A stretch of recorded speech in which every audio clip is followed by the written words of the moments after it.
Hello and welcome back to our super mega, super spiffy, super little Eastery YouTube channel, because we are escaping Storm Dave, because we've had enough of storms at Van, haven't we? And we've escaped to a little luxury, super spiffy holiday lodge for the Easter weekend to spend time with our little grandbaby and other significant people in our life. So whilst we're here, we're also starting the process for planning our next European trip, which also includes looking at how we're going to get from A to B using toll roads and motorways and needing to buy a vignette.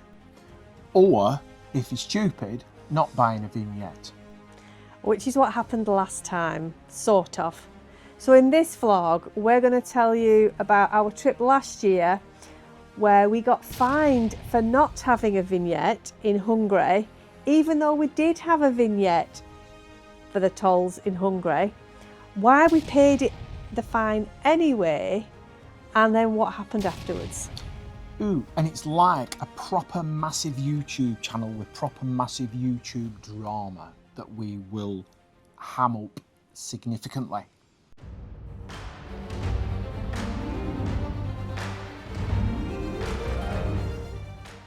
On the 2nd of March 2025, we set off for our mega super Greek trip. Now, normally we plot the sat nav to avoid toll roads or any kind of costs, because we are indeed from Lancashire and we are known for being fairly tight. But on this occasion, we really just wanted to cover ground quickly and get to Greece as quickly as we can. So we made sure that we'd purchased a vignette for every one of the countries between the UK and Greece. So I was in charge of getting the vignettes, and we needed quite a few. We needed Austria, Hungary, Romania and Bulgaria to get us down to Greece. So 1 or 2 nights before we were due to enter each of the countries, I got my phone out and tapped in the details and paid for a vignette.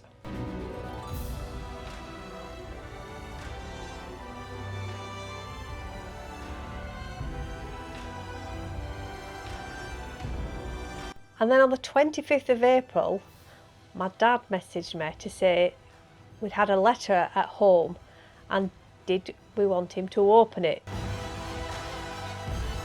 Imagine our complete YouTube shock and drama and the thumbnails that we could have made from that when we had a fine from an English debt collecting company acting on behalf of the Hungarian government. Ooh. The fine was payable within 60 days, otherwise it doubled, and there was an admin fee on top. And needless to say, I was pretty cross because I'd already bought the vignette. So I immediately got onto the website for EPC, sent in my appeal with the evidence of the vignette and asked for them to get rid of it. With even more extra YouTube drama and craziness, 2 days later, we got another fine. The day that we entered Romania. Shock.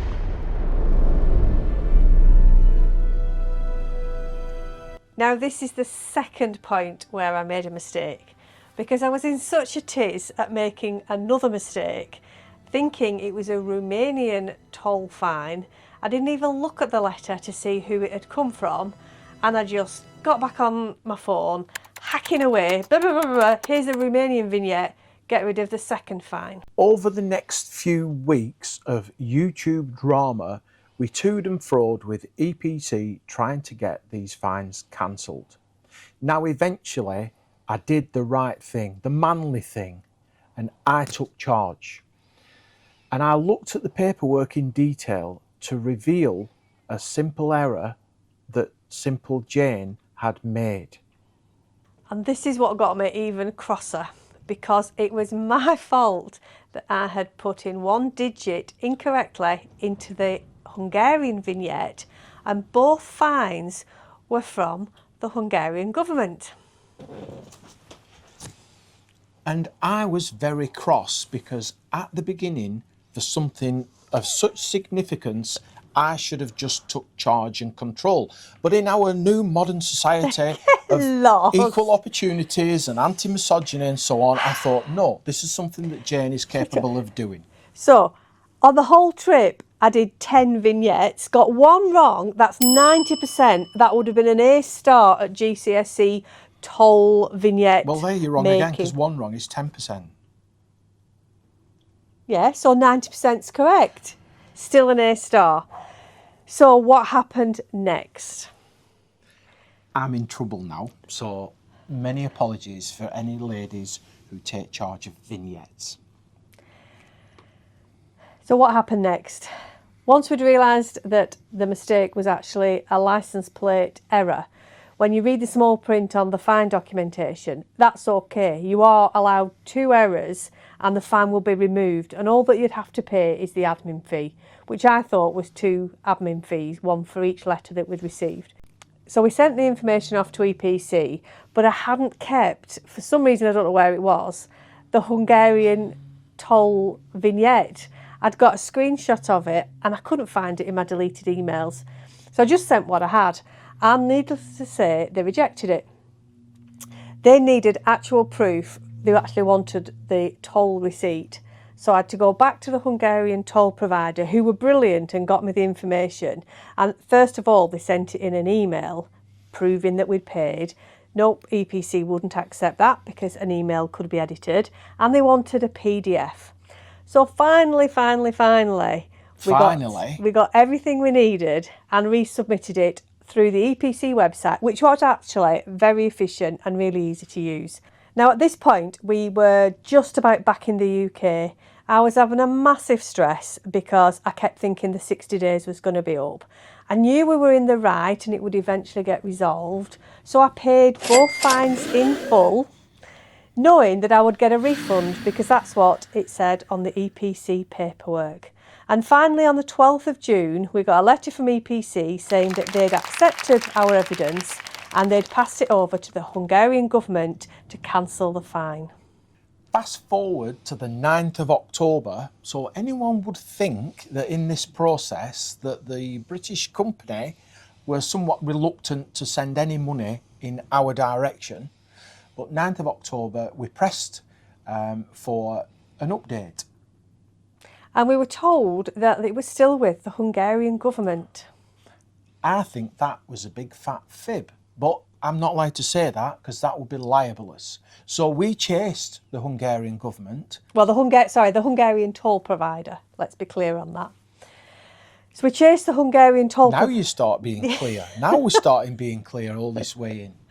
So we chased the Hungarian toll provider, which again were really helpful and efficient, and they sent us a lovely letter saying that they had already sent the money back to the UK EPC on the 30th of September. The little cheeky minxers trying to keep our money. So on the 26th of November, because time ticks on, we sent the letter from the Hungarian toll provider to EPC via the website as evidence that they did in fact have our money already.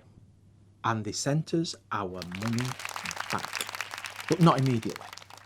On the 9th of December, we got a refund into our bank of £158.73, which was a refund of both the fines and one of the admin fees. So they actually only charged us one admin fee.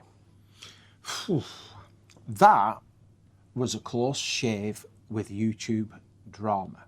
It was a close shave, and I'm just cross that we got to that situation in the first place. And before everybody stops ticky-tacking away on the keyboard, just stay with us because we've since found out a little bit more detail about the legalities of EPC/Hungary asking for a fine to be paid in the UK, and we'll tell you what we've learned in a second.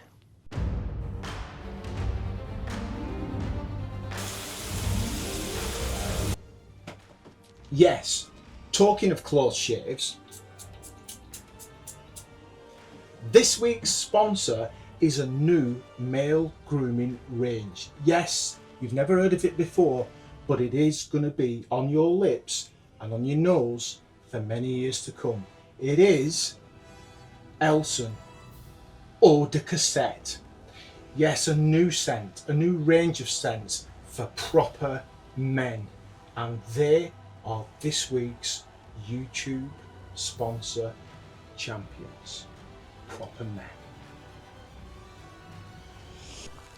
So, with much YouTube product placement and advertising, I am the new brand ambassador for Elson Eau de Cassette for proper men. Now available also with shaving cream, with shampoo, deodorant and moisturiser for proper men too.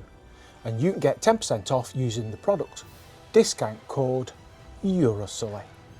When Lynx Africa just won't cut it, when you want to smell better than what you've just emptied down the drain, Elson for proper men. Like me and you. But girls could use it too. Yes, because some girls shave and are very manly, but No, some girls empty the cassette and yes, they do. Elson, proper men.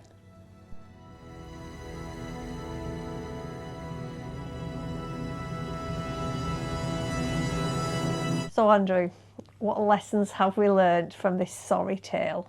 We have learned many lessons from this YouTube drama. The main one is that if there are things that need to be done that are really significant, you've got to do No.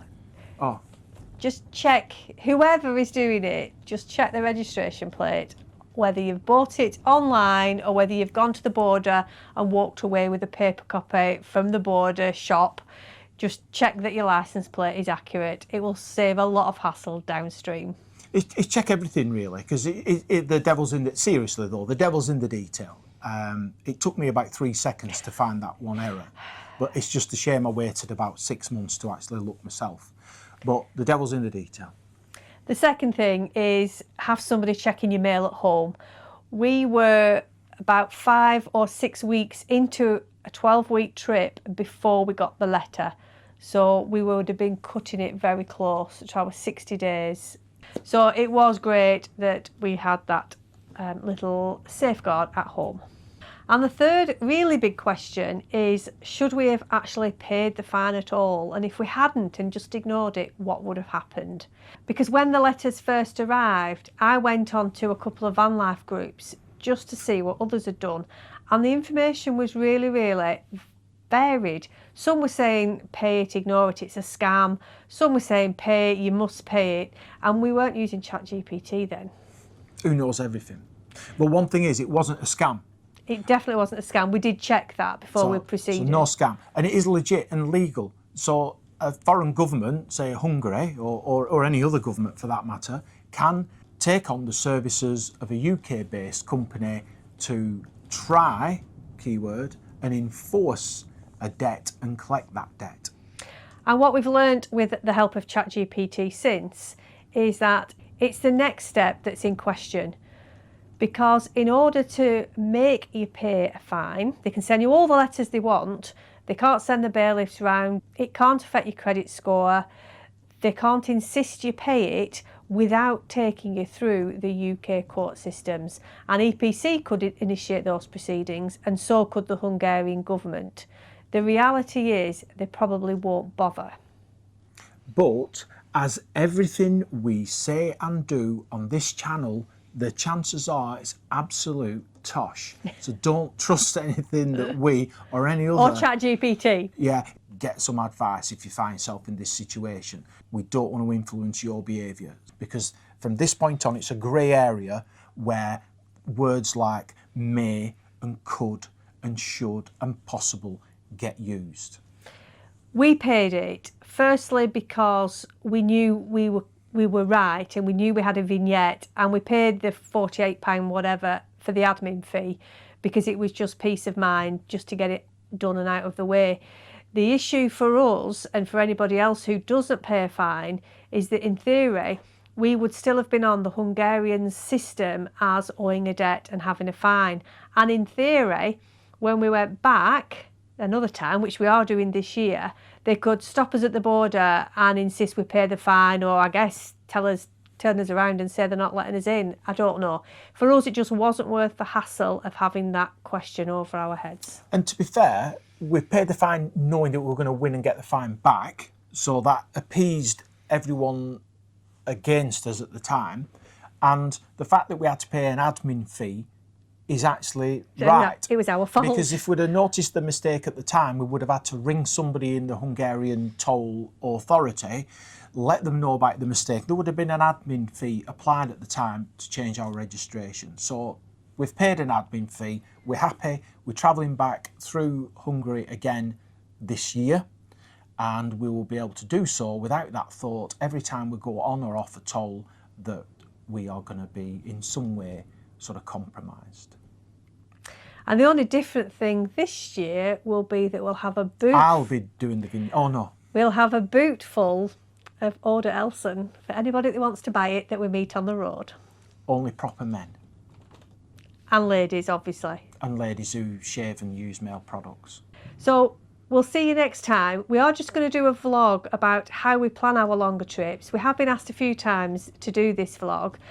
It's really hard to do because we all do things differently. But as usual, we will just tell you how we do it, and then you can take as much or as little as you want from it. So we hope you've had a mega spiffy Easter, that you're having a brilliant break, that you're having fun like we are with your family and friends and so on and so on. And we thank you, as always, for your engagement, for your banter, and for making us feel like special people. You're very special.